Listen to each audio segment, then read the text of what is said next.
السلام عليكم ورحمة الله وبركاته. معاكم مهندس محمد إيهاب، وزي ما وعدتكم النهاردة ورشة انتيريور ديزاين بسيطة جميلة.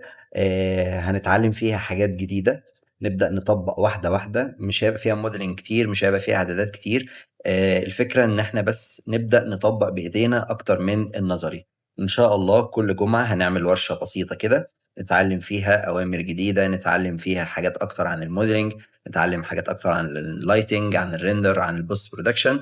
فمش عايز اطول عليكم، يلا بينا نبتدي الورشة بتاعتنا.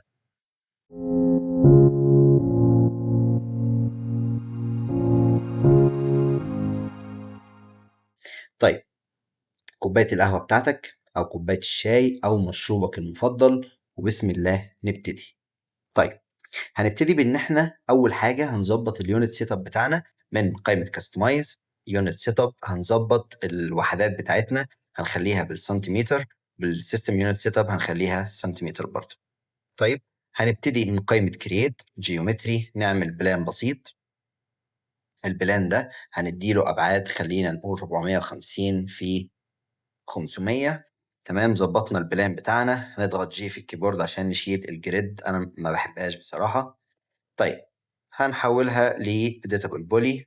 نمسك البوليجون ده نعمل له انست عشان نحدد الجدران بتاعتنا. نعمل الجدران بتاعتنا 20 سنتي. كنترول اي عشان امسك الجدران، اعمل لها اكسترود بقيمة 2 متر 80. تمام تمام. موديلنج بسيط جدا، مفيش اي حاجة محتاج هنا ان انا اعمل الشباك، وهنا هعمل موديلنج بسيط، شيبورد والواح، ستريبات خشب كده، حاجات بسيطة. فهنا هنمسك الايدجز دي، اضغط F4 في الكيبورد عشان اشوف الايدجز بتاعتي. كليك يمين، اعمل كونكتاية 2، اوسع ما بينهم. اوكي، هلاقي ان الايدج بتاعتي مش مظبوطه، هي جايه موازيه للايدج بتاع الجدار. انا مش عايز كده، انا عايز تكون لوحدها. فتوب زد عشان اقرب، امسك الفيرتكس، اتاكد ان انا مفعل السناب، واتاكد ان انا مفعل الاكسس. لو الاكسس دي مش موجوده عندك، فكليك يمين من اي مكان فاضي هنا، وافعل الاكسس واحطها في المكان اللي انا عايزه. طيب، همسك الفيرتكس بتاعتي من اتجاه الواي كده، خليها عند الفيرتكس دي بحيث انها تكون مظبوطة. تمام. طبعا احنا مش بنشتغل بدايمنشن مظبوط دلوقتي، احنا بنطبق بس، عايزين نتعلم، عايزين نمشي ايدينا في الماكس. بعد كده في الورشات الادفانسد هنبدأ ان احنا لا والله، ده انا عايز الشباك طوله كذا، عرضه كذا، مسافته من الحيطة، الاستربات اللي هنا المسافة قد ايه بالظبط، الباب، الارضيات. احنا دلوقتي بنمشي ايدينا في الماكس بس. طيب، هنحدد الايدجز دي، كليك يمين، نعمل برضو 2 كونكت، نزود شوية، خليها 60. اوكي، هنمسك البوليجون ده مع البوليجون الناحية التانية، وانا ضاغط كنترول، واعمل حاجة اسمها بريدج. طيب، خلصنا الشباك، نعمل الموديلنج اللي هنا في الحيطة دي. هنمسك الجزء ده نعمل له ديتاتش. اوكي، بعد كده عشان نعرف نشتغل هناخد ده ايزوليت لوحده عشان ما نتلخبطش. نمسك الايدج بتاعتنا، نعمل كونكتاية، صفر العداد يا باشا. حلو، هنقسمه لأربعة، هنا شيبورد شيبورد شيبورد، وهنا الاستربات الخشب. طيب، اوكي، هنمسك التلاتة بوليجون دول، كليك يمين ونعمل بيفل. ليه بنعمل بيفل مش نعمل اكستريود؟ عشان نعرف نعمل مسافة بين كل شيبورد والتاني. هنطلعها مثلا 2 سنتي، والمسافة بين كل واحد 1 سنتي، بس نتأكد ان احنا مختارينها باي بوليجون. تمام، نمسك الجزء ده نعمله ديتاتش، لان ده هياخد ماتيريال لوحده. فهنمسك ده نعمل له كونكتاية، كونكت، صفر العداد، هاتوا يمين شوية. تمام، نمسك الجزء ده كونكتاية، صفر العداد، زود، خليها 7 مثلا. اوكي. طيب، واحنا ماسكين الإيدجز دي، ناخد الإيدج ده معاهم، اوكي، هنعمل كليك يمين create shape linear. اوكي. طيب هي مش هتظهر معاك كده على طول، انا عشان كنت ظابطها قبل كده. طلعها بس في التوب، طلعها في اتجاه الواي كده. اوكي طيب، اللي هيحصل ان انت لما تعمل create shape مش هتظهر معاك بالشكل ده، هي هتظهر معاك زي ما هي كده.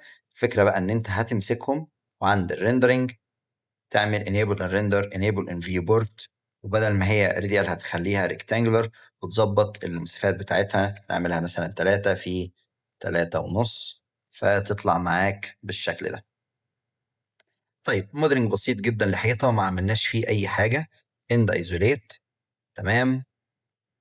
نبدأ نعمل موديلنج للسقف. فعندنا هنا هيبقى الجزء اللي فيه الدكت والجريلا، عندنا هنا الجزء بتاع الستارة المخفي.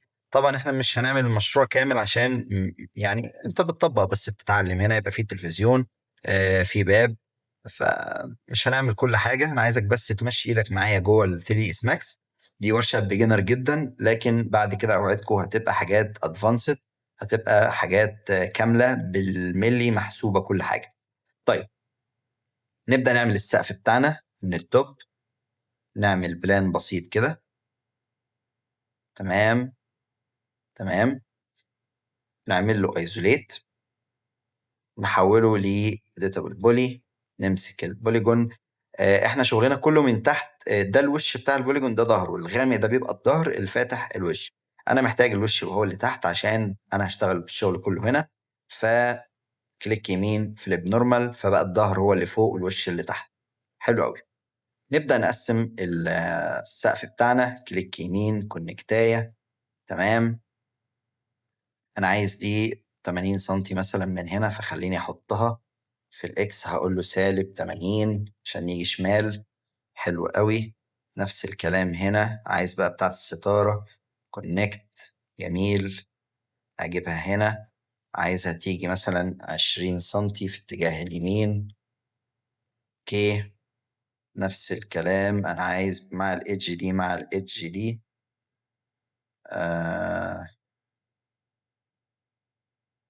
تمام. بص كده، انا عايز، لا هات الإدج دي كده تاني. كونكتاية. اوكي. هنا خليها 20 سنتي في اتجاه الإكس برضو. حلو قوي. بعد كده نمسك الإدج دي مع الإدج دي، نديهم كونكتاية 2. وسع يا باشا، خليها 90، 85، لا يعني 90. طيب نمسك البوليجون اللي في النص نديله ست، خلينا نقول 10 سنتي. حلو قوي. بعد كده نبدأ بقى ايه يا باشا، الليفلات بتاعتنا. طيب بالنسبة للجزء بتاع الضغط مع دول، نديله اكسترود، خلينا نقول 30 سنتي. الجزء ده هنديله اكسترود، خلينا نقول 8 سنتي. طبعا زي ما قلت لكم بعد كده في الادفانسد احنا مفيش حاجه اسمها خلينا نقول، مفيش حاجه اسمها دي هننزل كذا، لا انت بيبقى عندك في التكييف الكونسيلد ماشي فوق، في ضغط، في ده ليفل معين بينزله الضغط، ليه مسافه معينه، الجبسن بورد ليه مسافه معينه من الجدار، من السقف قصدي. فبعد كده في الكورسات الادفانسد هنبدا نتكلم ادفانسد جدا يعني. طيب ده شكل مبدئي، ده الجزء بتاع الستارة، شكل مبدئي للسقف. تمام تمام تمام تمام. نعمل اند ايزوليت، وبكده نكون خلصنا موديلنج الغرفة. موديلنج بسيط جدا. عايزين نحط كاميرا عشان نشوف الشكل عامل ازاي. F3 كرييت، نيجي عند الكاميرا، الفي راي نختار، نتأكد ان احنا مختارين الفي راي، في راي فيزيكال كاميرا. نحط الكاميرا بتاعتنا، نفعل الأورثو، ونحط الكاميرا بتاعتنا ونشوف. أنا تقريبا مشغل كليمنج ماسك هنا، خليني أقفله دلوقتي عشان هشرحه لكم. طيب إيه فايدة الأورثو اللي إحنا حطينا فيها الكاميرا؟ إنها بتخلي لي الكاميرا خط مستقيم. طيب الأورثو لو مش موجود عندك بنعمل إيه؟ كليك يمين، كاستمايز. دقيقة واحدة تحمل. تول بار، بعمل نيو هسميه مثلا بي، اي حاجة سميه حمادة مثلا. تمام. حمادة ده هناخده اضغط هنا في اي حتة، افضل اضغط او لحد ما يجي الأورثو. باخد الأورثو أحطه عند حمادة، فين حمادة راح فين مش عارف. نيو أو، باخد الأورثو أحطه هنا، بعد كده أبدأ أحطه في المكان اللي أنا عايزه. تمام. أهو حمادة أهو، وده الأورثو. هنقفلهم من هنا، كليك يمين نقفل حمادة ونقفل الأوهات الكتير دي. طيب نضغط سي عشان نشوف الكاميرا، اف 3 يبدأ ايه ده، ايه اللي ودانا فوق قوي كده. طيب الكاميرا بره، ده بقى اللي انا كنت عايز اقوله لكم بالنسبه للكليبنج. بص معايا، ركز معايا، نضغط سي. احنا دلوقتي مختارين الكاميرا، هننزل عند حاجه اسمها كليبنج. ايه الكليبنج ده يا معلم؟ الكليبنج ده ان هو بيخلي لي، بص كده الكاميرا معايا، شايف الخطين الحمر دول؟ نقطة بداية ونقطة نهاية. نقطة البداية اللي الكاميرا بتبدأ تصور منها، نقطة النهاية آخر حاجة الكاميرا شايفاها. فأنا مثلا والله هات الكاميرا بتاعتي في السناب، عايز أرجع الكاميرا بتاعتي ورا شوية كده، الكليبنج الأولاني من هنا، فأنا لما أجي أضغط سي، لا ارجع بدورة شوية، ده زوده. ليه بزوده؟ عشان أقدر أوصل لأبعد حد. شيفت وإف عشان أحدد الفريم اللي الكاميرا هتصورهولي. ابدا انزل لتحت شويه بالكاميرا واحده واحده. طبعا احنا مش هنتكلم عن الكاميرا دلوقتي، احنا بنحاول نظبط حاجه عشان نشوف التست ريندر بتاعي. طيب من الريندر، ريندر سيت اب، ريندرنج، ريندر سيت اب، ببدا اظبط في الكومن هنا، بظبط الريشيو بتاعي النسبه اللي انا عايز الكاميرا بتاعتي تصورها. انا هخليها 1.3 عشان تطلع معايا بشكل سكوير شوية. أنا ممكن أخليها 0.8 مثلا، بتطلع معايا بشكل حاجة بورتريه. لا أنا عايز حاجة لاندسكيب، فمثلا 1.3 كويس. إيه ده 1.3؟ بعمل لوك عشان بعد كده لو زودت الويث أو الهاي ما تتأثرش النسبة بتاعتي. طيب دي حاجة بسيطة كده، احنا بس بنشوف الدنيا عاملة ازاي. طيب ظبطت الأرض بتاعتي، ظبطت السقف، ظبطت الشباك. اوكي كده احنا خلصنا الموديلنج بتاعنا. اخر حاجة بس ان انا هفصل الارض بتاعتي عن الجدران والسقف بان انا هعمل لها ديتاتش. كده احنا خلصنا موديلنج. هنبدأ ندخل البلوكات ونعمل تيست ريندر، نظبط الإضاءة عشان نطلع بحاجة محترمة. طيب بعد ما خلصنا الموديلنج هنبدأ ندخل البلوكات بتاعتنا، نظبط الكاميرا اكتر، نظبط اللايتنج عشان نعمل تيست ريندر. انا حطيت لكم فايل البلوكات كله في مكان واحد، هرفعه لكم على الدرايف لو عايزين تحملوه. فخلينا ان احنا نفتح انتريور. دي البلوكات اهي. بس قبل ما ادخل بلوكات انا لازم اعرف المابات بتاعه البلوكات على الفايل بتاعي. فمن قائمه كاستمايز، configure user paths، external files، add، بعد كده بختار المكان اللي فيه المابات بتاعي،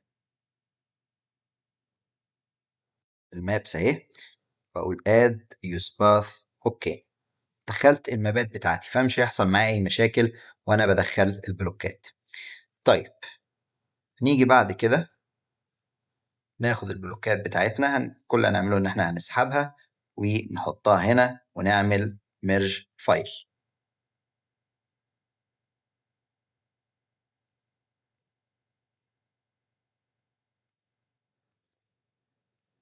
طيب كده يعتبر الفايلات اتحطت، بس دقيقة واحدة عشان يا نهار ابيض ايه اللي وداكوا جوه كده. اطلعوا بره يا عم شوية، تعالوا خلينا ناخد ده كمان، شيل ده، شيل ده. طيب اعتقد كده احنا خدنا كل اللي جاب الكاميرا معانا. طيب حرك دول بس في 3 ماشي، شلنا خلاص زي الفل.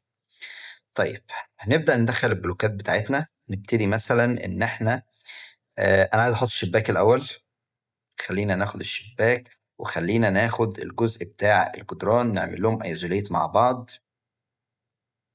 طيب توب عشان نشوف F3 نبدأ نحرك الشباك بتاعنا نحطه هنا كده. بصوا بقى حاجة أنا عايز أعلمها لكم جديدة، موديفاير جديد اسمه FFD.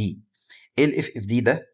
إن أنا باجي بضغط هنا بكتب F بيطلع لي 2 في 2 في 2 3 في 3 في 3. طب إيه الكلام ده؟ خلينا اخترنا التلاتة، بضغط على السهم ده كنترول بانلز بيخليني اتحكم في كل نقطة. 3 في 3 يعني 3 صفوف 3 اعمدة. طيب كنترول بانلز بيخليني اتحكم في كل نقطة من دول. ليفت زد عشان اشوف كويس، اتاكد ان انا مفعل السناب، اقفل الاورثو من الاكس من هنا، اتاكد ان انا حاططها عند النقطة دي. نفس الكلام اتاكد ان انا حاططها عند النقطة. ده ممكن اكبره شوية، اقفل كده السناب عشان يكون واقعي. همسك التلات نقط دول أفعل السناب أجيبهم عند النقطة دي. نفس الكلام.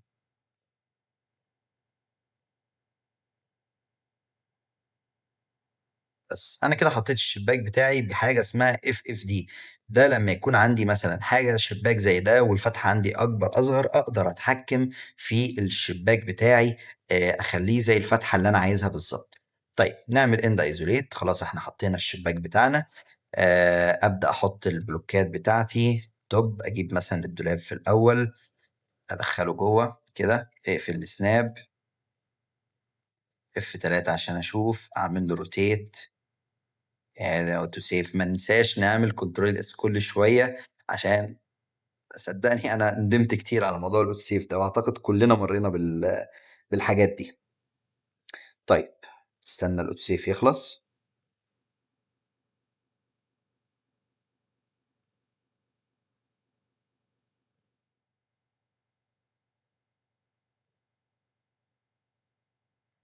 تمام. ابدا اعمل روتيت، افعل انجل سناب عشان يلف معايا بزوايا قائمة 90 درجة. تمام أقدر أتحكم فيه أجيبه مثلا هنا كويس حلو قوي.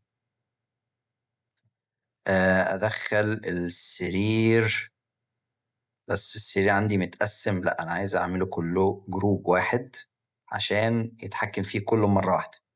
طيب هدخل السرير بتاعي أحطه في النص مثلا بالظبط هنا كده. جميل. نفس الكلام هدخل اللايتنج. لايتنج ايه ادخل حاسس ان في حاجة ناقصة. في حاجة ناقصة. هي اصلا دي كانت مع السرير. طيب هنظبطها دلوقتي. خلينا ناخد دي الكومدينو نحط جنب السرير بالمنظر ده كده. جميل. خليني اخد الكومدينو التاني احطه جنب السرير برضو بالمنظر ده كده. تمام. كاميرا عشان نشوف. هنلاقي ان احنا محتاجين نظبط الكاميرا شوية. انا ممكن امسك الكاميرا. خلي دي 25 بحيث انه يرجع ورا اكتر. حلو. خلي السرير في النص بالظبط. بالظبط انا ممكن ارجع بالكاميرا نفسها. الكاميرا دي ارجع ورا شوية. بس الكليبنج، بص الكليبنج خرج معايا، لا انا عايز ادخل الكليبنج جوه. فين الكليبنج؟ اضغط سي ادخل الكليبنج جوه اكتر. الفار اخليه جوه اكتر. تمام حلو جدا. بس ممتاز. ده كده ممتاز. طيب ندخل بقية العناصر. عندي السجادة ندخلها هنا. تمام. نحاول نظبطها في السنتر. حلو قوي. حلو جدا. شوية التويز دي ندخلها برضو هنا. نظبط نظبطها كده. نحاول نخلي القرد ده في النص، نعمل سيمترية كده حلوة. كلام جميل. طيب لسه لنا الستارة ندخل الستارة. كلام جميل جدا. الستارة هنا تبقى جوه الشكل بتاعنا. الجريلا تمام. فرونت زد عشان نتأكد إن الجريلا محطوطة بالظبط على الشكل بتاعنا. كلام جميل. كلام رائع رائع رائع. حاسس إن الصورة بعيدة قوي، لأ خلينا نمسك الكاميرا. آه... م- م- م. بس تحفة تحفة تحفة. أرجع أدور شوية عشان يبان. تمام. ده يمين شوية. طبعا الموضوع كله جمالي، يعني أنت بتحاول تطلع بأجمل شكل ممكن. ده كويس كويس قوي. كويس تمام. الجريلا. طيب. لسه ايه تاني؟ خلاص دخلنا كل البلوكات. طيب. خلاص نبدأ نتكلم عن نعمل ريندر بسيط. تيست ريندر نظبط. نعمل لايتنج بسيط قصدي، ونتست اللايتنج ده. بعد كده نبدأ بقى اعدادات الريندر المظبوطة والبوست برودكشن المظبوط. طيب بعد ما ظبطنا الموديلنج البسيط وظبطنا البلوكات بتاعتنا، طبعا حركت دي شمال شوية عايز انا اخليها في السنتر. حاولت اظبط البلوكات اكتر، احركها مثلا عشان تبان بشكل اوضح. هو في الاخر هو احنا بنحاول نطلع بمظهر جمالي يعني. طيب هنبدأ بعد كده نعمل تيست لللايت. عايزين نظبط اللايت بتاعنا، فخلينا مثلا أول حاجة نمسك السقف نعمل له ايزوليت عشان نحط اللايت بتاعنا. فخلينا نمسك الجزء ده، اعمل شيفت اف عشان الشاشة تكبر معانا. نحط لايت بسيط فيري لايت. خلينا نحط مثلا هنا لايت كده كويس تمام. توب. لا ده يبقى الناحية دي. مم. ده اللي جوه تمام قوي. ده 40 كتير قوي، لا خليه 8. temperature 3500 كويس. هناخده shift ونجيبه هنا. نستنس طبعا عشان يبقى نفس الإعدادات، نغير هنا تتغير هنا. نعمل له mirror عشان اتجاه الضوء بتاعه. mirror في اتجاه الواي. انستنس طبعا. لا نو كلون. فده لوحده وده لوحده. ليفت زد. نعمل برضو ده ممكن نرجعه ورا شوية كده. تمام. من هنا برضو نرجعه ورا شوية. حلو قوي. نعمل إضاءة هنا. جميل جميل جميل جميل. إضاءة هنا في التوب أهي. تمام. دي هتبقى الناحية دي. حلو قوي. نرجعها ورا شوية. طبعا أعتقد هي نازلة بنفس الإعدادات. نعمل لها كوبي في اتجاه الاكس انستنس عشان تبقى نفس الاعدادات. غيرناها هنا تتغير هنا. جميل جدا. فرونت زد. نرجعها ورا شوية. نفس الكلام الناحية التانية. نرجعها برضو ورا شوية. كلام جميل. نعمل اند ايزوليت. سي. شيفت اف عشان نشوف الفريم بتاعنا. طيب. اف 3 عشان نجرب تيست الإضاءة. احنا عايزين ماتريالات كلها تاخد ماتريال واحدة، وعايزين الشباك بالستارة ان الضوء يعدي منهم فما ياخدوش الماتيريال بتاعتنا. طيب هنعمل الكلام ده ازاي؟ هنعمل بان احنا هندي لكل اوفرايت ماتيريالية واحدة. وبالنسبة للجزء بتاع الشباك والستارة بنعمل لهم يعني ان احنا هنخرجهم من جزء الاوفرايت ماتيريال. تمام. فخلينا نشوف هنعمل الكلام ده ازاي. اول حاجة بنعملها ان احنا بنختار الشباك مع الستارة وبنعمل لهم جروب. يعني اخترناهم كده مع بعض بنعمل لهم جروب. نسمي الجروب اللي احنا عايزينه. انا كنت عاملها قبل كده، فخلينا نشوف هنعمل الكلام ده ازاي. من قائمة ريندرنج ريندر سيت اب.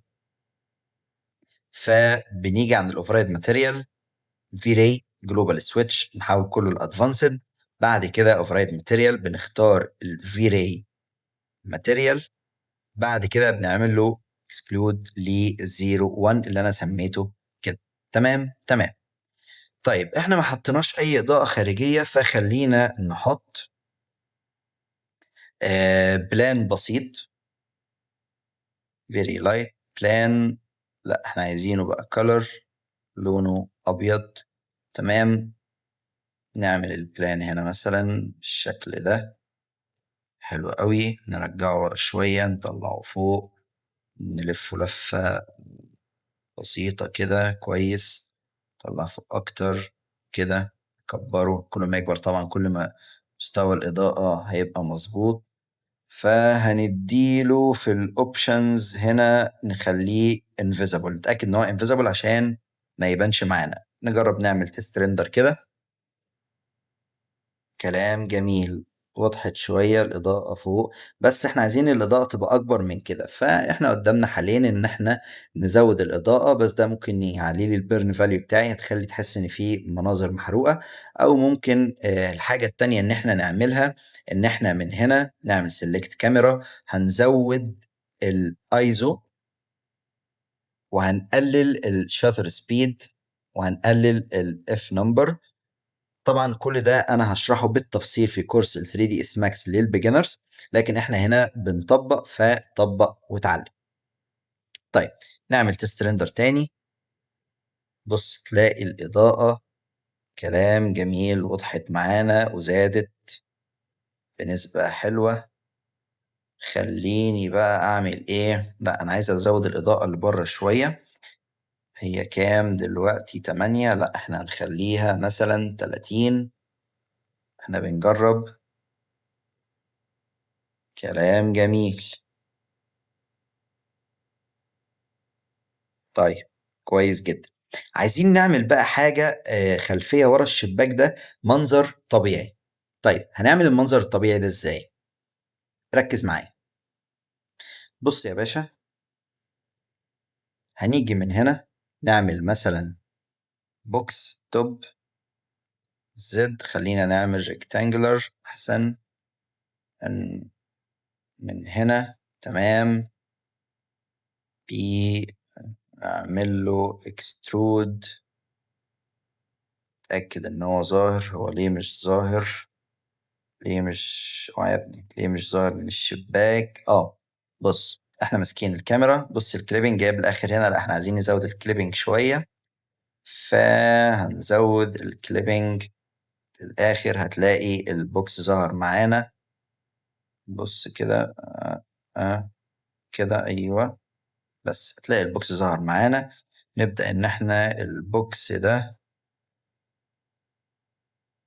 حركه هنا شوية كده. اعمل له روتيت سنة بسيطة. فتمام. طيب كنترول اس طبعا عشان شغل ما يضيعش. ماكس ممكن يقوم فاصل منك مرة واحدة. رجع ده ورا شوية بعد الضوء. خليه يجي هنا. تمام. سي تاب عشان نختار اللي ورا الإزاز. تاب. خلينا نجيبه من هنا أحسن. سي.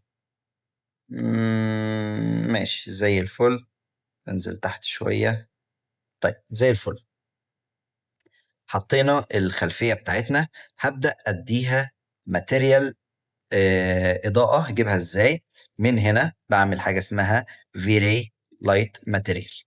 عملت الفيري لايت ماتيريال بتاعي. ببدأ أديله الماب اللي أنا عايزها تظهر. من الجنرال بختار بيت ماب. بختار الخلفية بتاعتي. طبعا هنزل لكم كل الفايلات دي على الدرايف، تقدروا تحملوها. ليه مش ظاهرة؟ لأن أنا لسه ما اديتهاش. اديتها لها. تمام. نرجع ورا. دي نخليها سودا شوية. اوكي. خليها تظهر. مش ظاهرة من جوه بس. تمام. نرجع ورا نخليها ظهرت. ندي ال UVW ماب بتاعنا بوكس. مش عايز ريلود سايز. كلام جميل. وريني محتاج ان انا العب في الجزم شوية. عايز دي. ايوه. انزل تحت شوية، محتاج ان انا العب شوية في الصورة، خليها واقعية اكتر. ممكن،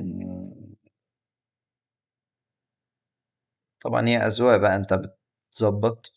طيب خلينا بقى نعمل ايه؟ شيفت كيو. طبعا هي مش ظاهرة عشان انا مفعل اوفرايد ماتيريال، فخلينا يا باشا نعمل ايه؟ خلينا نلغي دي كمان من الاوفرايد ماتيريال. خلينا نمسك الجزء ده، نعمل له جروب نسميه 02. تمام. ومن الريندرنج، ريندر سيت اب، نيجي عند الاكسود، خليها 02 برضه نشيلها. اوكي، سي شيفت كيو، نبدأ نرندر. يلا بينا يا باشا. بس حاسس انها غامقة شوية، مش رياليستيك جدا، فاهمني؟ فممكن نعلي الإضاءة بتاعتها شوية. نعلي الإضاءة بتاعتها شوية ازاي؟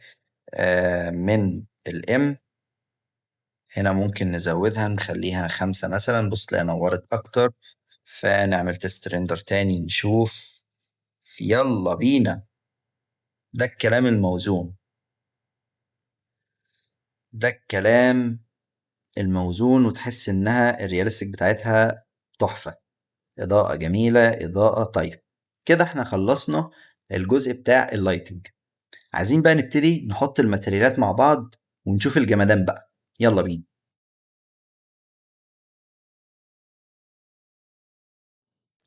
طيب انا بعد ما خلصت الموديلنج والبلوكات والتست اللايت، عايز ابدا احط الماتيريال بتاعي واظبط اعدادات الريندر عشان نطلع باعلى كواليتي. طيب خلينا مثلا هنا مع بعض الاول نبتدي بماتيريال الارضيه. انا مديها اوفرايد ماتيريال لكله، فانا هشيل الاوفرايد ماتيريال من ريندرنج، ريندر سيت اب، هشيل الاوفرايد ماتيريال. تمام. عايزين نبتدي ندي ماتيريال الارضيه، فخلينا من ام من الكيبورد، اجيب ماتريالية فاضية عندي، احولها من قائمة فيري ماتيريال. بعد كده من الديفيوز هديها المابة بتاعتي من جنرال بيت ماب. انا طبعا هنزل لكم الماتريالات دي كلها، فخليني احط المابة بتاعت الخشب. نكبرها شوية كده عشان نشوف. تكستشر تمام، ظاهرة. نرجع، عايزين نديها انعكاس بسيط كده للخشب. زود الانعكاس عادي. اوكي، بعد كده الكلوسنس خليه 0.6 عشان يتوزع اكتر. ممكن احط مابة للريفليكشن، احط مثلا هنا. تمام، حلو قوي. لا مش حلو قوي ولا حاجة، حلو جدا. في إيه مالك؟ طيب بعد كده عايزين نظبط البامب بتاعها. ممكن نحط الماتريالاية اللي هي دي. حلو جدا. عايزين المابة بقى نظبط البامب 30، يعني ممكن أعتقد 10 يبقى كويس. فخلينا نشوفها كده. بامب برضو عشان أنا مش عارف هي ليه. تمام، بس حلو قوي كده. نديها للأرضية نسميها لاند مثلا. تمام، نتأكد إن احنا مفعلين الشو شيل ماتيريال. بعد كده نجيب اليو في دبليو ماب عشان نقدر نشوفها. يا نهار أبيض، عايزة تتظبط من أول وجديد. خلينا ناخد الأرضية دي كلها ايزوليت كده عشان نعرف نشوف. خلينا دي عايزة تظهر طبعا. تمام، ممكن نمسك الجزمو يعمل له روتيت زاوية 90. ماشي، دي تكبر شوية، نفس دي تصغر. اند ايزوليت سي، فلأ، شايف انها كبيرة قوي. اوعى يا عم لوت سيف، مش عايزين لوت سيف دلوقتي. خلينا نصغر دي ونصغر دي. تمام.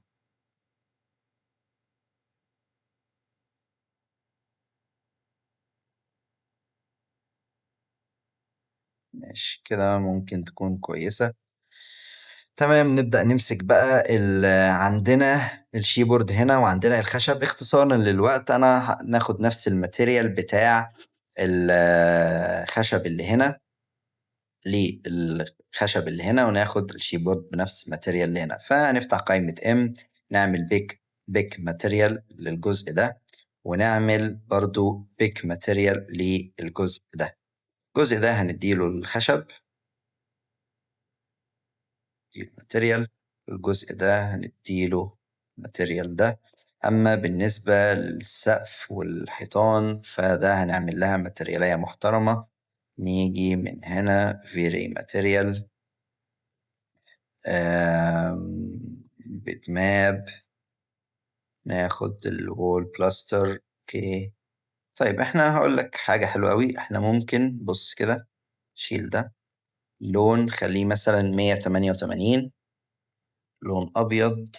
اوكي، خليه 182. لا أنا عايزه أبيض كمان. حلو أوي، ماشي. وفي المابس بتاعتها البامب ممكن نديله ده. تمام، مش عايزين البامب كمية كبيرة قوي، بس الفكرة ان البامب هيديها رياليستيك، فخليه 15 وبعدين نبقى نشوفه. عايزين وريني كده، عايزين ندي انعكاس بسيط برضو هنوزعه 0.65. تمام قوي، حلو جدا جدا. انا شايف ان هي كده كويسة. نديها للحيطة والسقف، نعمل شو. تأكد ان احنا اليو في دبليو ماب بوكس، شيل الريال وورد. اوكي اوكي اوكي، نجرب نعمل تيست ريندر كده.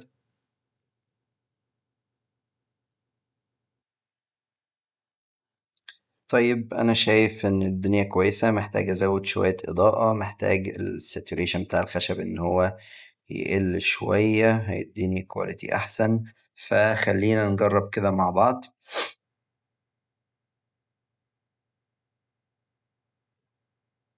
نمسك جزء الإضاءة، نعلي الإضاءة شوية، خلي ده مثلا 40. تمام، الجزء بتاع الماتيريال خشب، خلينا نخش على هنا. نعمل color correction. تمام، نقلل saturation شوية، نقلل saturation شوية. بص كده كل ما نقلل. تمام، نخلي ده advanced، نقلل. كل ما هنقلل كل ما هتغمق. يا نهار أبيض، 80 يا عم، في إيه؟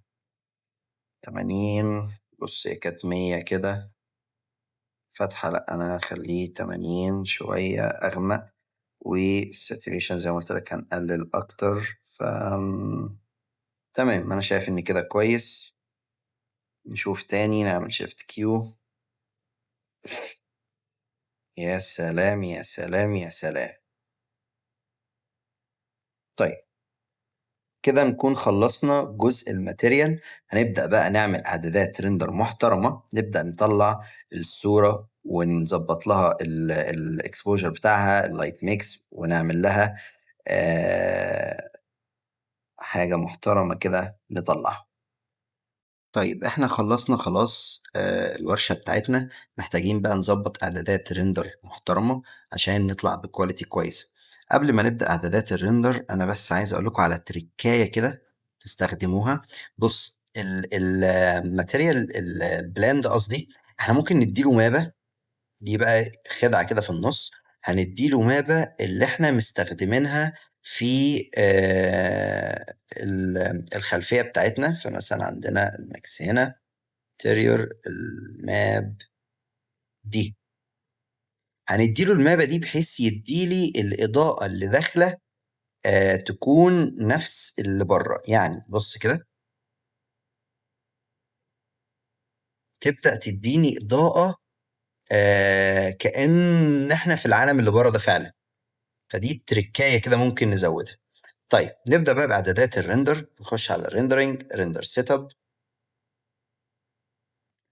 هنزود الريزوليوشن بتاعنا، نخلي دي مثلا 2000. تمام. نخش على الفي راي، الجلوبال سويتش.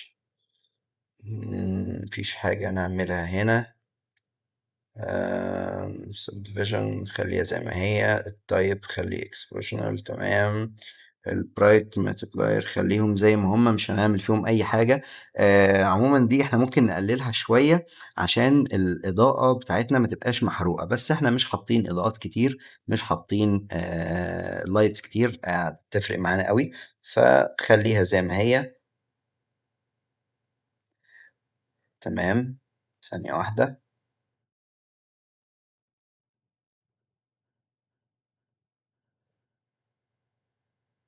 طيب الجي اي بورت فور سلايد كاش. تمام. نفعل امبلوجن، نخليها كل مثلا 10 سنتي، كل 5 سنتي مثلا. الامبلوجن دي اللي هي الظلال اللي في الحيطة، الظل اللي فوق الظل يعني، هتطلع معايا كويس جدا. لايت كاش سبديفيجن، مش هنعمل حاجة. السيتنجز. تمام. سيستم توب بوتوم. تمام ماشي. مفيش أي حاجة هنا. color measurement مش هنعمل أي حاجة هنا. بحط نص الرامات بتاعتي هنا 8000. الريندر هنزود معانا الحاجات دي عشان البوست برودكشن، فخلينا نزود مثلا الدينويزر واللايت ميكس والفي راي ريفليكشن. لا مش هي دي. الفيري ريفليكشن، في ريفراكشن، والفيري اي دي. ايه تاني؟ خلاص كفايه كده، حلو قوي. نايزر enable.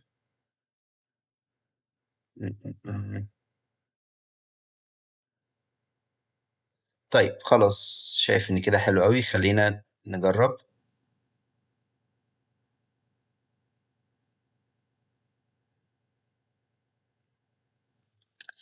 وبعد ما خلصنا الريندر بتاعنا زي ما احنا شايفين، ممكن نبدأ نعدل بقى شوية في الألوان، شوية في الإكسبوجر، شوية في اللايت ميكس بتاعنا. فمن هنا create layer، نعمل exposure مثلا، نبدأ نعلي الإضاءة شوية.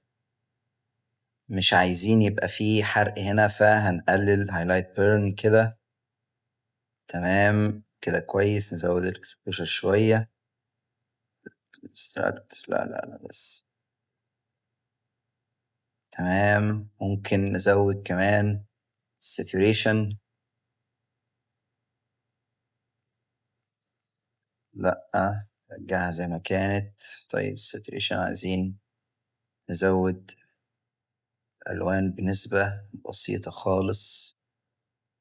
لا، حاجة كده مثلا. الإضاءات، مش عايزين نلعب في الكلام ده. طيب يعني إلى حد ما كويسة. نخش بقى على اللايت ميكس. طيب احنا نطفي كل حاجة، عايزين نشغل كل إضاءة لوحدها، نشوف شكلها عامل ازاي. هنا ممكن يعني شغل كده. تمام كده كويس. الإضاءة التانية احنا ممكن نزودها برضو، خليها 2 مثلا. حلو قوي، وريني. طبعا أم، ممكن 2 حلو. هنا برضو ممكن نخليها 2. تمام.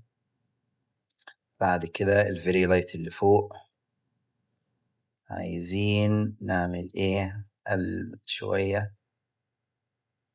تمام. الفيري التاني قلل برضو شوية. حلو قوي. طيب بعد كده عندنا ال environment self emulation، لأ ده ممكن نقلله برضو شوية كده. تمام. فأنا شايف إن كده، حاسس إن الشاربنس قوي. فشغلنا الدينويزر، أي دينويز هيشيله.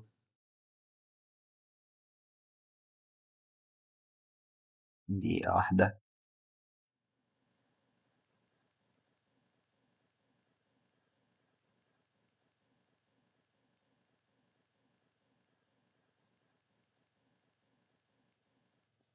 تمام وبس كده. ورشة انتيريور ديزاين بسيطة صغيرة طلعنا منها معلومات قيمة، موديلنج، إضاءة، ريندر، ماتيريال. إن شاء الله زي ما اتفقنا في الورشات الجاية هيكون أدفانسد أكتر، هنتعلم فيها حاجات أكتر، هنتعلم فيها معلومات قيمة أكتر. أتمنى تكونوا استفدتوا. وآخر كلمة نقولها: اللهم صل على سيدنا محمد وعلى آل سيدنا محمد كما صليت على سيدنا إبراهيم في العالمين إنك حميد مجيد.